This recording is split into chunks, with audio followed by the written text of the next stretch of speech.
അപ്പോൾ ഇതാണ് ചിറക്കര ദേവി ക്ഷേത്രം, ഞങ്ങളുടെ പ്രധാന അമ്പലമാണ്. അടിപൊളി. ഇതിപ്പം പുതുതായിട്ട് പുതുക്കിയതാണ് കഴിഞ്ഞ വർഷം ആകുമ്പോഴത്തേക്ക്.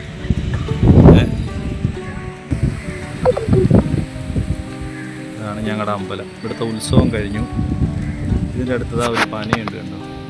ഇവിടെ വലിയൊരു പനയുണ്ടായിരുന്നു. ആ പന അത് മുറിഞ്ഞു വീണു. കുറേ വർഷം നിന്ന പനയായിരുന്നു അത്. ഒടിഞ്ഞു വീണിട്ട് അവിടെ ഇപ്പം പുതിയ പന വെച്ചു.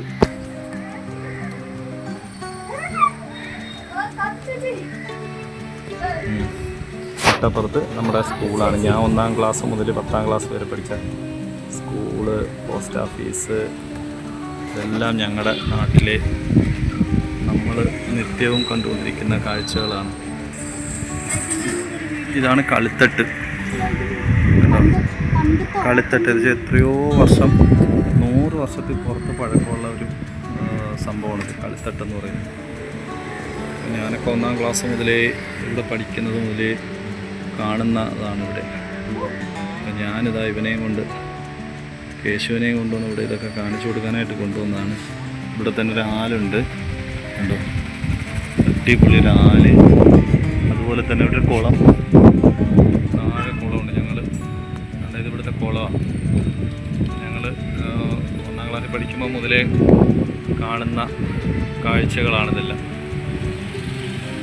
അപ്പോൾ ഇവിടെയൊക്കെ നമ്മൾ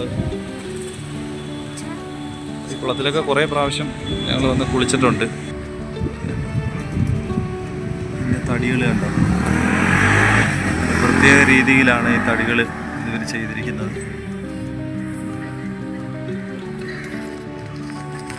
കളിത്തട്ട് ചെറിയൊരു ആൾത്തറ. ഓട്ടം തുള്ളൽ ഇവിടെ നടക്കും. പണ്ടത്തെ അല്ല, എല്ലാ ഉത്സവത്തിനും ഓട്ടം തുള്ളൽ, കഥകളിയൊക്കെ ഉണ്ടെങ്കിൽ അത് നടത്തുന്നത് ഈ തട്ടിലാണ്.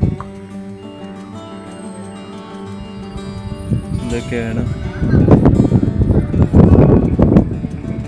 ഇതാണ് അമ്പലത്തിൻ്റെ ആ ഫ്രണ്ട് ഭാഗം. പിന്നെ താഴെയൊക്കെ ഉണ്ട് അതിൻ്റെ ചെറിയ ഉപദൈവങ്ങളൊക്കെ ഉണ്ട്. ചെറിയ കൊച്ചു കൊച്ചു അമ്പലങ്ങൾ സൈഡിലും താഴെയൊക്കെ ഉണ്ട്. ഇതൊക്കെയാണ്. ഇപ്പോൾ മുകളിൽ നാഗത്താൻ ഇരിക്കുന്ന സ്ഥലം എന്താ ഇവിടെയാണ്.